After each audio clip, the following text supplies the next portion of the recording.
comentado antes.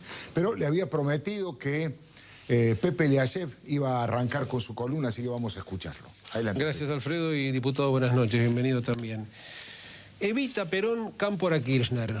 Uno tiene la tendencia siempre a personalizar, sobre todo cuando un movimiento es muy propicio a las personalizaciones. Han pasado varias cosas en los últimos días. Una de ellas, particularmente conmovedora, estremecedora, la muerte a muy temprana edad de Néstor Kirchner. Y como decíamos al principio, y me interesa que esto conste, no en actas, pero sí en la Cámara, mucha gente fue a la despedida y eso merece todo el respeto del mundo.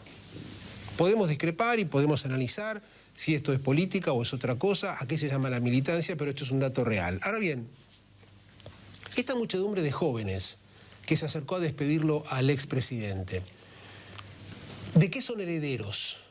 ¿En qué corriente se inscribe? ¿A qué historia remite? Y sobre todo, ¿en qué torrente de conceptos hay que, de alguna manera, bueno, contextualizar lo que hoy día significa la profundización del modelo? El peronismo ha sido históricamente un movimiento que se fundó en torno del poder. Hasta la propia presidenta lo dijo hace no mucho tiempo, nunca olvidamos que fuimos fundados por un militar. Lo dijo Cristina Kirchner. Y es un dato de la realidad, era un coronel de la nación.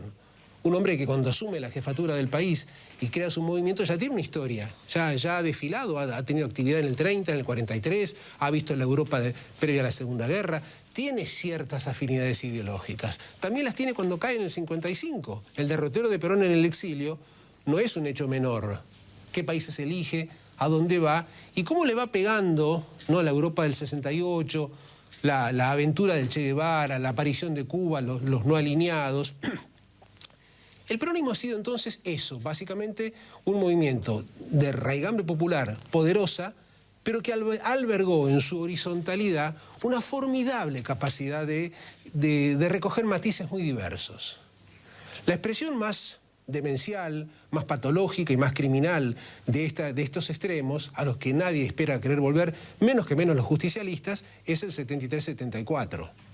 Aquel Perón que había hecho una exhibición de destreza política formidable, la hora del pueblo, el Frejuli, son coaliciones. Es un peronismo que negocia, que se sienta con los radicales, con los demócratas progresistas, con los demócratas cristianos, con los conservadores.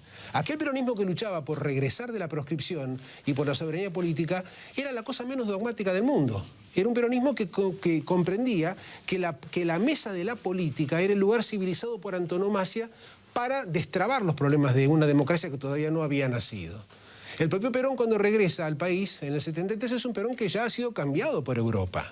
Ha visto lo que ha significado la experiencia europea después de la Segunda Guerra Mundial, el fracaso de los totalitarismos.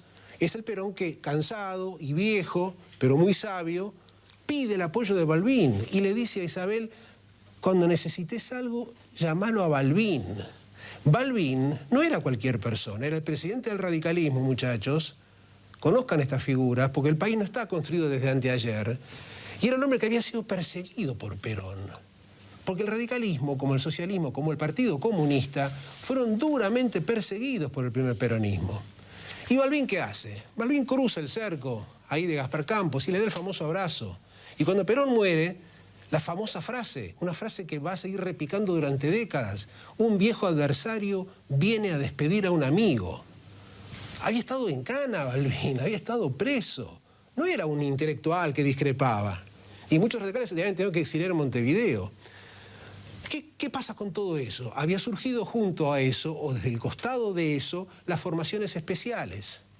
Que Perón, no es el momento ahora de juzgarlo a Perón, ni soy yo quien para hacerlo, pero que Perón había estimulado y había de alguna manera impulsado.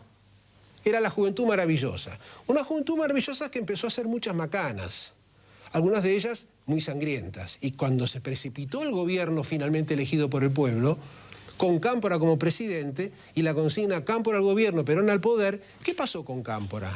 Ahora tenemos la agrupación La Cámpora. ¿Quién fue Cámpora?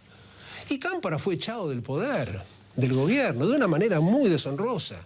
Elige la embajada, le dan la embajada en México y cuando tienen que renunciar a la embajada, sencillamente ni le dan las gracias por los servicios prestados. Bueno, todo esto forma parte de la historia del peronismo que es importante comprender. Un peronismo que ha tenido sectores que se declaraban claramente marxistas y otros que eran claramente fascistas. En el 74, en la calle había marxistas y fascistas. Ambos eran peronistas.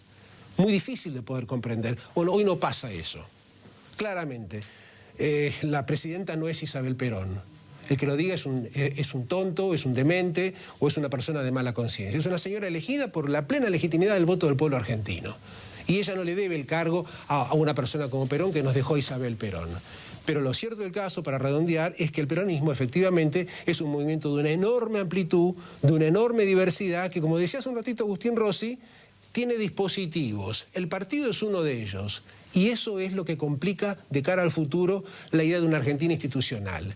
Que el peronismo deje de ser un espacio de dispositivos para formar parte de una manera leal, frontal y muy pertinente del cuadro democrático. Y que los muchachos jóvenes que regresan o entran a la política, a la cual son bienvenidos desde los tipos de mi edad, entiendan que hay una historia larga y que es bueno estudiar y que es bueno agarrar los libros.